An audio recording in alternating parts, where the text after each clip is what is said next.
Сәлеметсіздер, менің атым Совет Ахниет, 38-ші лицей 5 есімді оқимын. Менің тақырыбым Шолпан Жандарбеков қазақ киносының жылдызы. Осы тақырыптың мақсаты Шолпан Жандарбекованың өмірбаянын зерттеу мен талдау. Шолпан Жандарбекова 2 қаңтар 1923 жылы Қарағанды облысы Қарғалы ауданы Мәрбұлақ ауылында өмірге келген. 1942 жылы Алматы театр көркемсурет училищесін бітіріп, оқып жүрген кезінен бастап қазақ драма театрынан қабылданған. 1941 жылы сахнаға шыға бастады. Алғаш ойнаған рөлі Мұхтар Әуезовтің Түн сағат спектаклі. 1945 жылы киноға түсе бастады.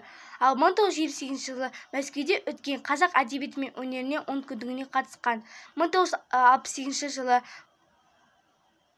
педагогия қызметпен әуелі Алматы өнер институтын бітіріп, 1978 жылы Қазақ ұлттық академиясын бітірген. 1983 жылы профессор атанды.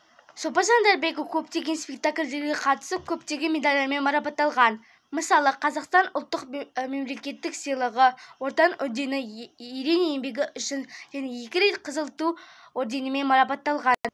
Шолпан Жандарбекованың отбасыларынан тек жолдасы ғана болған. Ол кісі Жандарбеков Құрманбек.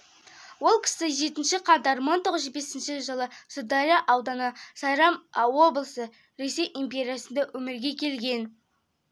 Ол кісі режиссер, актер, әнші, педагогия жұмыспен істеген. 9 шілде 1973 жылы 68 жасында өмірден кетті. Ол кісі де және киноға, поэмаларға түсе бастады. Ол кісі де көптеген медальдармен марапатталған. Кеңестік социалдық республикалық одағы, Ленин ордені, ерен еңбегі үшін және еңбек Қызыл ту орденімен марапатталған.